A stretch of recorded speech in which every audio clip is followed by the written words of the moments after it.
ಬಸವಣ್ಣ ಕರುಣಿಸುವೆ ಕರುಣಾಳು ಬಸವಣ್ಣ. ಓಂ ಶ್ರೀ ಗುರು ಬಸವಲಿಂಗಾಯ ನಮಃ. ಸರ್ವರಿಗೂ ಶರಣ ಶರಣ. ಸಿದ್ದರಾಮೇಶ್ವರರು ಬಸವಣ್ಣನವರನ್ನ ಕುರಿತು ಹೇಳಿದ ಒಂದು ವಚನ. ಕರುಣಿ ಬಸವ, ಕಾಲಹರ ಬಸವ, ನಿರ್ಮಳ ಬಸವ, ಶಿವಜ್ಞಾನಿ ಬಸವ, ನಿಮ್ಮ ಧರ್ಮವಯ್ಯ ಈ ಭಕ್ತಿಯ ಪಥವು. ಕರುಣಿ ಕಪಿಲ ಸಿದ್ಧ ಮಲ್ಲಿಕಾರ್ಜುನಯ್ಯ, ನಿಮ್ಮ ಹೆಸರಿಟ್ಟ ಗುರು ನಿಮಗೂ ಎನಗೂ ಬಸವಣ್ಣನ ಧರ್ಮವಯ್ಯ. ಬಹಳ ಅದ್ಭುತವಾದಂತಹ ವಚನ ಇದು. ಬಸವಣ್ಣನವರದ್ದು ಹೊಸ ಮತ ಅನ್ನುವ ಮಾತನ್ನ ಜಾನಪದ ಕವಿಗಳು ಅನೇಕ ಕಡೆ ಹೇಳಿದ್ದಾರೆ. ಒಬ್ಬ ಜಾನಪದ ಕವಿ ಹೇಳ್ತಾನೆ, ಉದಿತ ಜೀವನ ದಾಟಿ ಕದಿರ ಕಾಯಕ ಮಾಡಿ ನೆದರೆಂಬ ನೂಲ ಬಲುನೂತ ಬಸವಣ್ಣ ಸದರೆಂದು ನೇದ ಹೊಸ ಮತವ. ಉದಿತ ಜೀವನ ರಾಟಿ, ಉದಿತ ಜೀವನ ಅಂದ್ರೆ ಶ್ರೇಷ್ಠವಾದ ಜೀವನವನ್ನ ಬಯಸುವಂತಹ, ಉದಿತ ಅಂದ್ರೆ ಇಲ್ಲಿ ತುಡಿತ ಅನ್ನುವ ಅರ್ಥ ತಗೋಬಹುದು. ಉನ್ನತ ಜೀವನಕ್ಕಾಗಿ, ಉತ್ತಮ ಜೀವನಕ್ಕಾಗಿ, ಭಕ್ತಿ ಪಥಕ್ಕಾಗಿ ಯಾವ ಜೀವಗಳು ಹಾರೈಸ್ತಾ ಇದ್ವು ಅಂತಹ ಜೀವಗಳನ್ನೇ ರಾಟಿಯನ್ನಾಗಿ ಮಾಡಿ, ರಾಟಿ ಅಂದ್ರೆ ಮಗ್ಗ, ಕೈಮಗ್ಗ.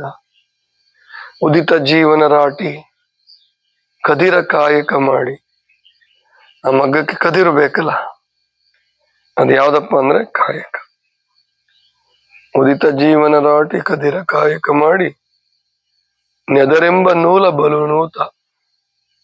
ನೆದರು ನೋಡಿ ಎಂತ ಅದ್ಭುತ ಶಬ್ದ ಕೊಡ್ತಾನೆ ಅಂದ್ರೆ, ಜಾನಪದ ಕವಿ. ನೆದರು ಅಂದ್ರೆ ಗೊತ್ತು ನಿಮ್ಗೆಲ್ಲ. ನೆದರು ಅಂದ್ರೇನು? ನೆದರಾಗಿದೆ ಅಂತ ಇರ್ತಾರಲ್ಲ. ನೆದರು ಅಂದ್ರೆ ದೃಷ್ಟಿ. ಆ ದೃಷ್ಟಿ ಅನ್ನೋ ಶಬ್ದವನ್ನ, ನೆದರು ಅನ್ನೋ ಶಬ್ದವನ್ನ ದರ್ಶನ ಅನ್ನೋ ಶಬ್ದಕ್ಕೆ ಬಳಸ್ಕೊಂತಾನೆ. ಸಂಸ್ಕೃತದಲ್ಲಿ ದರ್ಶನ ಅಂತ ಏನು ಶಬ್ದ ಇದೆಯಲ್ಲ, ಅದಕ್ಕೆ ಪರ್ಯಾಯವಾಗಿ ನೆದರು ಅನ್ನೋ ಶಬ್ದವನ್ನು ಬಳಸ್ಕೊಂತ. ನೆದರೆಂಬ ನೂಲ ಬಲುನೂತ, ದರ್ಶನ ಅನ್ನುವಂತಹ ನೂಲನ್ನು ತೆಗ್ದ. ಅದು ಶಟಸ್ಥಲ ದರ್ಶನ ಅಥವಾ ಲಿಂಗಾಯತ ಧರ್ಮ ದರ್ಶನ. ನೆದರೆಂಬ ನೂಲ ಬಲುನೂತ ಬಸವಣ್ಣ ಸದರೆಂದು ನೇದ ಹೊಸ ಮತ. ಹೊಸ ಮತವನ್ನ ನೇದ, ಹೊಸ ಮತ ಅನ್ನುವಂತ ಒಂದು ಬಟ್ಟೆಯನ್ನ ನೇದ, ಅದಕ್ಕೆ ಉದಿತ ಜೀವನ ದಾಟಿ ಕದಿರ ಕಾಯಕ ಮಾಡಿ. ಅದನ್ನ ಏನು ಸಿದ್ದರಾಮೇಶ್ವರರು ಇನ್ನೊಂದು ರೀತಿ ಹೇಳ್ತಾನೆ. ಕರುಣಿ ಬಸವ, ಕಾಲಹರ ಬಸವ, ಕರ್ಮಹರ ಬಸವ, ನಿರ್ಮಳ ಬಸವ, ಶಿವಜ್ಞಾನಿ ಬಸವ, ನಿಮ್ಮ ಧರ್ಮವಯ್ಯ ಈ ಭಕ್ತಿಯ ಪಥವು. ಧರ್ಮ ಅಂತಾನೆ ಬಳಸ್ಬಿಡ್ತಾರೆ. ಅಂದ್ರೆ ನಾವು ಸಾಮಾನ್ಯವಾಗಿ ಏನ್ ತಿಳ್ಕೊಂಡಿದೀವಿ ಅಂದ್ರೆ, ಈ ಒಂದು ಸ್ಥಾಪಿತ ವ್ಯವಸ್ಥೆ, ಸ್ಥಾಪಿತ ಧರ್ಮಗಳು, ಅವಕ್ಕೆ ಮತ ಅಂತ ಕರೀತಿದ್ರು ಮೊದಲು ನಮ್ಮಲ್ಲಿ. ನೀವು ಹಳೆ ಇತಿಹಾಸ ಪುಸ್ತಕಗಳನ್ನು ಓದಿದ್ರೆ, ಜೈನ ಮತ್ತು ಬೌದ್ಧ ಮತಗಳ ಉದಯ ಅಂತ ಕೊಡ್ತಿದ್ರು. ಜೈನ ಮತ್ತು ಬೌದ್ಧ ಧರ್ಮಗಳನ್ನ ಮತ ಅನ್ನುವ ಪದ್ಧತಿ ಇತ್ತು. ಆಕ್ಚುಲಿ ಮತ ಅನ್ನೋದು ಅಷ್ಟು ವಿಶಾಲವಾದ ಶಬ್ದ ಅಲ್ಲ. ಮತ ಅಂದ್ರೆ ಕೇವಲ ಅಭಿಪ್ರಾಯ, ಒಪಿನಿಯನ್ ಅನ್ನ ಅರ್ಥ ಆಗುತ್ತೆ. ಮಹಾವೀರ ಆಗ್ಲಿ, ಬುದ್ಧ ಆಗ್ಲಿ, ಅವರೆಲ್ಲ ಸ್ಥಾಪನೆ ಮಾಡಿದ್ದು, ಬಸವಣ್ಣ ಆಗ್ಲಿ, ಯೇಸು ಕ್ರಿಸ್ತ, ಮಹಮ್ಮದ್ ಪೈಗಂಬರ್, ಇವರೆಲ್ಲ ಸ್ಥಾಪನೆ ಮಾಡಿದ್ದು ಮತ ಅಲ್ಲ, ಅದು ಧರ್ಮ. ಧರ್ಮ ಅನ್ನೋದು ವಿಶಾಲ ಅರ್ಥ ಬರ್ತದೆ. ಅಥವಾ ಇನ್ನೂ ಒಂದಾಗತ್ತೆ, ನಮ್ಮ ಭಾರತೀಯ ಸಂಸ್ಕೃತಿಯಲ್ಲಿ ಮೂಲ ಅಂದ್ರೆ ವೈದಿಕ ಮತ್ತು ಆಗಮಗಳಲ್ಲಿ ಬರುವಂತಹ ಧರ್ಮ ಮಾರ್ಗಗಳೇನಿದ್ವು ಅವುಗಳು ಏನು ಮಾಡುದು ಅಂದ್ರೆ ಪ್ರಕೃತಿ ಧರ್ಮವನ್ನು ಮಾತ್ರ ಧರ್ಮ ಅಂತ ಕರೆದು, ನ್ಯಾಯ, ನೀತಿ, ಸತ್ಯ, ನಿಷ್ಠೆ, ಪ್ರಾಮಾಣಿಕತೆ ಇವನ್ನ ಧರ್ಮ ಅಂತ ಕರೆದ್ಬಿಟ್ಟು ಒಂದು ನಿರ್ದಿಷ್ಟ ಗುರು ತೋರಿದ ಮಾರ್ಗಕ್ಕೆ ಮತ ಅಂತ ಹೇಳ್ತಾರೆ. ಆದ್ರೆ ಇಂಗ್ಲಿಷಲ್ಲಿ ರಿಲಿಜನ್ ಅನ್ನೋ ಶಬ್ದ ಅದು ಬಂದ್ಮೇಲೆ, ಇಂಗ್ಲಿಷರ ಸಂಪರ್ಕ ಬಂದ್ಮೇಲೆ, ಬ್ರಿಟಿಷರ ಸಂಪರ್ಕ ಬಂದ್ಮೇಲೆ ನಮ್ಮಲ್ಲಿ ಈ ಸ್ಥಾಪಿತ ವ್ಯವಸ್ಥೆಗೆ ಧರ್ಮ ಅನ್ನುವಂತಹ ಒಂದು ಪದ್ಧತಿ ಬಂತು. ಬುದ್ಧ ಏತದಮ್ಮೋ ಸನಾತನ ಅಂತಾನು ಸ್ಪಷ್ಟವಾಗಿ ಹೇಳ್ತಾನೆ. ಏತದಮ್ಮೋ ಸನಾತನ ಅಂದ್ರೆ ಈ ಧರ್ಮವು ಸನಾತನವಾಗಿರೋದು, ನಾನು ಸ್ಥಾಪನೆ ಮಾಡಿದ್ದಲ್ಲ, ಇದು ಮೊದಲಿದ್ದೇ ಇದೆ. ಒಳ್ಳೆಯದು, ಸತ್ಯ, ನಿಷ್ಠೆ, ಪ್ರಾಮಾಣಿಕತೆ, ಶಾಂತಿ, ಕರುಣೆ ಇವೆಲ್ಲ ಇರ್ತಕ್ಕಂತಹ ಮೌಲ್ಯಗಳೇ. ಇದನ್ನು ನಾನು ಚಕ್ರವನ್ನು ತಿರುಗಿಸಿದೆ ಅಂತ ಹೇಳ್ತಾನೆ. ನಿಜವಾಗಿ 100% ಕರೆಕ್ಟ್ ಅಂದ್ರೆ ಇದೇನೆ. ಪ್ರತಿಯೊಬ್ಬ ಗುರುವು ಕೂಡ ಧರ್ಮಚಕ್ರವನ್ನು ತಿರುಗಿಸ್ತಾನೆ. ಅದು ನಿಧಾನವಾಗಿರುತ್ತೆ, ಇಲ್ಲ ನಿಂತೆ ಹೋಗಿರುತ್ತೆ. ಹುಟ್ಟಿ ಬಂದು ಇವರು ತಿರುಗಿಸ್ತಾರೆ. ಆದ್ರೆ ಸಿದ್ದರಾಮೇಶ್ವರ ಹೇಳೋ ಪ್ರಕಾರ ಇವರು ಬರೀ ತಿರುಗಿಸೋ ಕಾರ್ಯವನ್ನು ಅಷ್ಟೇ ಮಾಡಲ್ಲ, ಇವರು ಹೊಸ ಧರ್ಮವನ್ನ ಕೊಡ್ತಾರೆ. ಅದಕ್ಕೆ ನಿಮ್ಮ ಧರ್ಮವಯ್ಯ ಈ ಭಕ್ತಿಯ ಪಥವು. ಹಾಗಾದ್ರೆ ಬಸವಣ್ಣವ್ರಿಗಿಂತ ಮುಂಚೆ ಭಕ್ತಿ ಇರ್ಲಿಲ್ವಾ? ಆವಾಗ ಏನ್ ಪ್ರಶ್ನೆ ಕೇಳ್ಬೇಕಾಗತ್ತೆ ಅಂದ್ರೆ, ಬುದ್ಧನಿಗಿಂತ ಮೊದಲು ಧ್ಯಾನ ಇರ್ಲಿಲ್ವಾ? ಮಹಾವೀರನಿಗಿಂತ ಮುಂಚೆ ಅಹಿಂಸೆ ಇರ್ಲಿಲ್ವಾ? ಯೇಸು ಕ್ರಿಸ್ತನಿಗಿಂತ ಮುಂಚೆ ಶಾಂತಿ ಪರಿಕಲ್ಪನೆ ಇರ್ಲಿಲ್ವಾ? ಮಹಮ್ಮದ್ ಪೈಗಂಬರ್ಗಿಂತ ಮುಂಚೆ ಏಕದೇವೋಪಾಸನೆ, ದೇವರೊಬ್ಬನೇ ಅನ್ನೋ ಕಲ್ಪನೆಯನ್ನು ಯಾರು ಹೇಳಿರ್ಲಿಲ್ವಾ? ಹೇಳಿದ್ರು. ಆದ್ರೆ ಇವರು ಅದಕ್ಕೆ ಒತ್ತು ಕೊಟ್ರು. ಅದಕ್ಕಾಗಿ ತಮ್ಮ ಜೀವನವನ್ನು ಮೀಸಲಾಗಿಟ್ರು, ಮುಡಿಪಾಗಿಟ್ರು. ಆದ್ರಿಂದ ಅವರು ಪ್ರವಾದಿಗಳು ಅಂತ ಅನ್ನಿಸ್ಕೊಂಡ್ರು. ಹಾಗೆ ಬಸವಣ್ಣ ಭಕ್ತಿ ಮಾರ್ಗಕ್ಕಾಗಿ ಕಾಯಕ, ದಾಸೋಹ, ದಯೆ, ಆಮೇಲಿಂದ ಪ್ರತಿಯೊಬ್ಬರಿಗೂ ನ್ಯಾಯ ಸಿಗ್ಬೇಕು, ಪ್ರತಿಯೊಬ್ಬರಿಗೂ ಸಮಾನತೆ ಸಿಗ್ಬೇಕು, ಪ್ರತಿಯೊಬ್ಬರಿಗೂ ಅವಕಾಶಗಳು ಸಿಗ್ಬೇಕು, ಪ್ರತಿಯೊಬ್ಬ ವಂಚಿತರಿಗೂ ಕೂಡ ಅವಕಾಶ ಸಿಗ್ಬೇಕು ಅನ್ನುವಂತಹದ್ದು ಬಸವಣ್ಣನವರ ಒಂದು ಪರಿಕಲ್ಪನೆ ಆಗಿತ್ತು, ಅವರ ಇಚ್ಛೆ ಆಗಿತ್ತು. ಆ ದೃಷ್ಟಿಯಿಂದ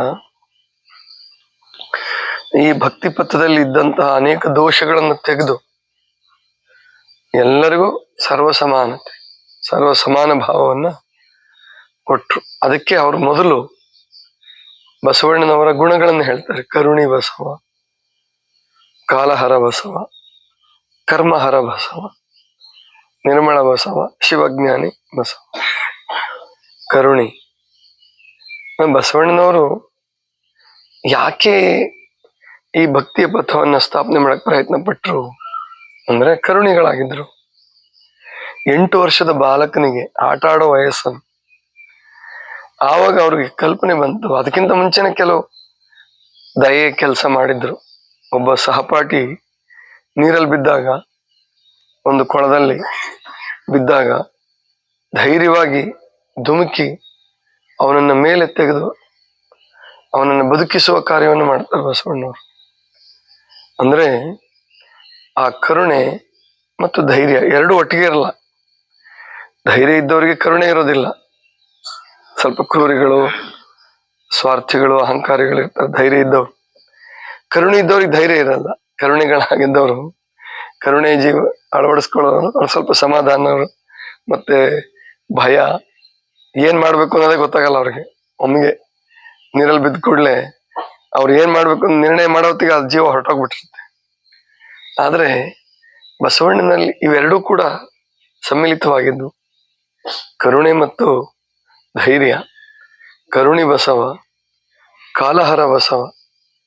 ಕಾಲ ಅಂದ್ರೆ ಸಾವು ಅನ್ನುವಂತ ಅರ್ಥ, ಮೃತ್ಯು ಅಥವಾ ಭಯ ಅಂತ ಇಟ್ಕೊಳ್ಳಿ. ಈ ಭಯವನ್ನ ಗೆದ್ದಿದ್ರು ಬಸವಣ್ಣ ಸಣ್ಣ ಹುಡುಗನಲ್ಲಿ.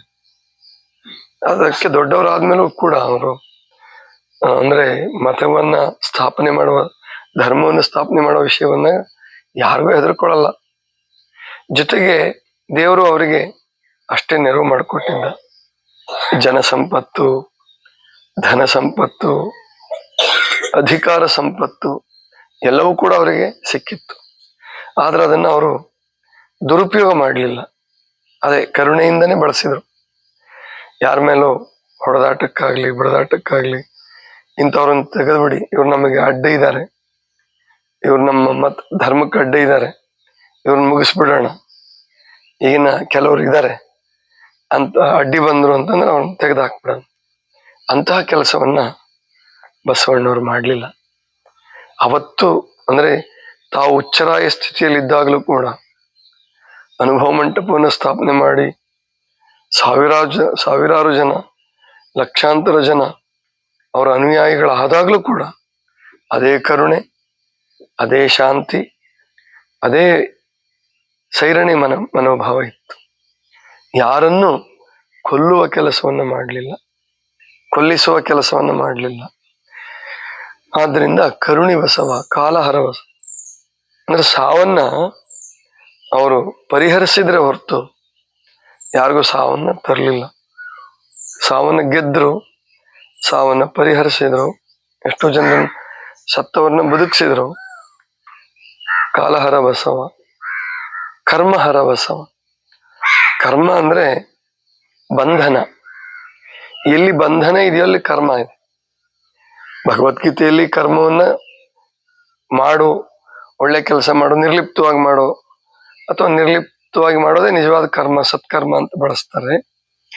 ಆದ್ರೆ ಇಲ್ಲಿ ಕರ್ಮ ಅನ್ನುವಂಥದ್ದು ಪ್ರಕೃತಿದತ್ತವಾಗಿ ಬಂಧನಕ್ಕೀಡಾಗಿ ಜನ್ಮ ಜನ್ಮಗಳಿಗೆ ತಿರುಗಿಸ್ತಕ್ಕಂಥ ಚಕ್ರಕ್ಕೆ ಕರ್ಮ ಅಂತ ಕರೆದ್ರು ಶರಣರು. ಈ ಕರ್ಮವನ್ನು ಪರಿಹರಿಸಿದ್ರು, ಹೊಸ ಮಾರ್ಗವನ್ನ ತೋರಿಸಿದ್ರು. ಕರ್ಮಹರ ಬಸವ, ನಿರ್ಮಳ ಬಸವ, ಶುದ್ಧವಾದ ಜೀವನ, ನಿರ್ಮಳ ಬಸವ, ಶಿವಜ್ಞಾನಿ ಬಸವ. ಇವೆಲ್ಲದಕ್ಕೂ ತಳಹದಿಯನ್ನಾಗಿ ಬಸವಣ್ಣವ್ರು ಯಾವ್ದನ್ನ ಮಾಡ್ಕೊಂಡ್ರಂದ್ರೆ ಶಿವಜ್ಞಾನ ಅಂದ್ರೆ ಆತ್ಮಜ್ಞಾನದ ಮೂಲ, ದೈವಿ ಜ್ಞಾನದ, ಅದನ್ನ ಬಳಸ್ಕೊಂಡು, ಅದನ್ನ ಕೇಂದ್ರವಾಗಿಟ್ಕೊಂಡು, ಸಾಮಾನ್ಯವಾಗಿ ಈ ಶಿವಜ್ಞಾನ ಅಥವಾ ಪ್ರಕೃತಿ ಜ್ಞಾನ ಅನ್ನುವಂಥದ್ದು ಏನ್ ಮಾಡುತ್ತೆ ಅಂತಂದ್ರೆ ನಮ್ಮನ್ನ ಕೆಳಮುಖವಾಗಿ ಅಥವಾ ಒಂದು ಸಮಾನ, ಯಾವ ಕ್ರಾಂತಿ ಇಲ್ಲ ಅಲ್ಲಿ.